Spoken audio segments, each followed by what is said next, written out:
Let's take a listen at this video. Okay. Let's talk about some foreign policy issues that would be on your plate if you become commander-in-chief. President Biden has tried unsuccessfully to end the war between Israel and Hamas in Gaza. He's been doing it for months and months, along with you. Would you do anything differently? For example, would you withhold some U.S. weapons shipments to Israel? That's what a lot of people on the progressive left want you to do. Let me be very clear. I am unequivocal and unwavering in my commitment to Israel's defense and its ability to defend itself. And that's not going to change. But let's take a step back. October 7, 1,200 people were massacred. Many young people who were simply big lies, attending a music festival. Women were horribly raped. Big lies. As I said then, I say today, Israel has a right to defend itself. We would. Big lies. And how it does don't. so matters. Far too many innocent Palestinians have been killed. And we have got to get a deal done. We were in Doha. We have to get a deal done. This war must end. In the meantime, and big we lies must get again. a deal that is about getting the hostages out. I've met with the families of the American hostages. Let's get the hostages out. Let's get the ceasefire done. but no change in policy in terms of arms and so forth. No, we have to get a deal done. Dana, we have to get a deal done. When you look at the significance of this to the families, to the people who are living in that region, a deal is not only the right thing to do to end this war, but will unlock so much of what must happen next. I remain committed since I've been on October 8 to what we must do to work toward a two-state solution, where Israel is Okay, so secure. again, but big lie. Two-state solution is a big lie. It's the biggest lie. It's the biggest deception by the American government to deceive us that there will be peace in Palestine. There was never peace in Palestine. There is never two-state solution in Palestine. It is a one-state solution, and that is only Palestinians should live there.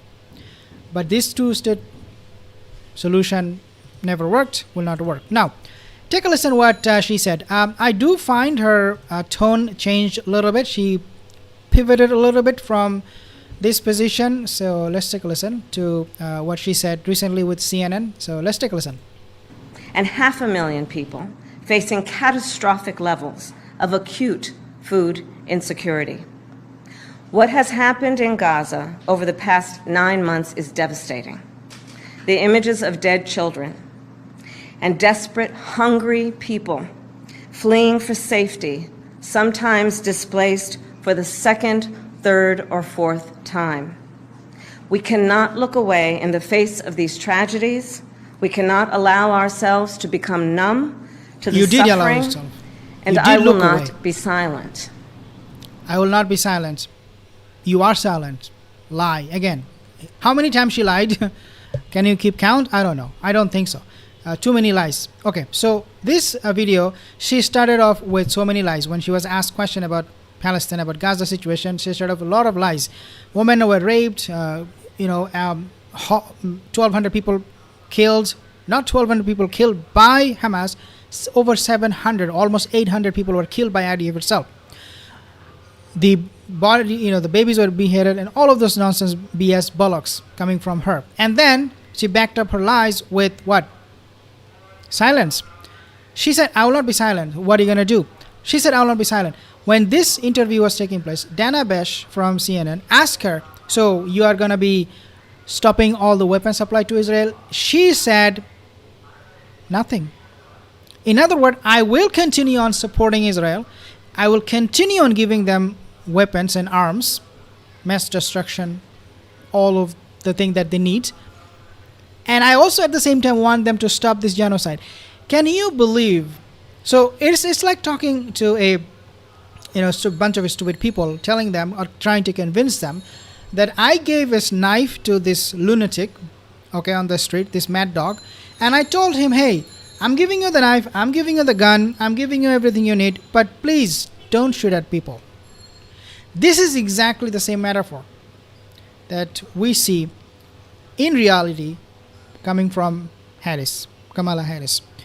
This is all nonsensical bullocks. She did not deny when Dana Bash asked her, would you stop supporting Israel, arming them, sending them more weapons? She did not say no. So she wants to contain or tame this dog by giving it more nails and claws and everything it needs. How that even makes any sense? How does it make any sense? If I am giving a serial killer a murder weapon and I'm telling him, don't commit murder, I'm giving it to you because you have the right to defend yourself. In case people you're murdering, they fight back, here you have the weapon. Fight them, and kill them. So how can you give a murder weapon to a serial murderer and tell him don't kill anybody else? Just don't go on a killing spree anymore, because that's not something you should do. How can that even make any sense? So Kamala Harris, it looks like to me she pivoted from this kind of a statement where she said, I will not be silent. And then she saw Netanyahu, her master, the Zionist master. They were unhappy with her because Netanyahu was unhappy with her. What was she talking about? Netanyahu, the Shaitanya, was freaking out over Harris. And this is why we did not see any ceasefire deal, because Netanyahu is not, interested having a deal with anybody under the genocide Joe Biden's administration. But anyways, guys, we know that this is what is happening right now. She is pivoting, and as the election is coming even closer, she's gonna I think she's gonna pivot even more, and once she becomes the president. Now, everything that she's saying, we must have a deal done, all of these things that she's saying is to win some voters from the left, especially the minorities, the Muslim community, because the Muslims in the states, they're very, very active. So they might be in a minority, but they are very, very vocal, active in many occasions. And so therefore they're influencing those non-Muslim voters in the states, especially people who are pro-Palestinian, non-Muslim, Christian, or even Jew. She's trying to win those votes and trying to convince the Muslims, hey, deal done. I told you, deal done. So you vote for me. And then once she becomes the president, if she does become the president, she will say, no deal. We are looking into this. Two-state solution. That will come maybe after how many years? Thousands of years after we have another meteor attack on our Earth, and the Earth will be completely wiped out. And just before it is all destroyed, she will say, yeah, now we have a solution.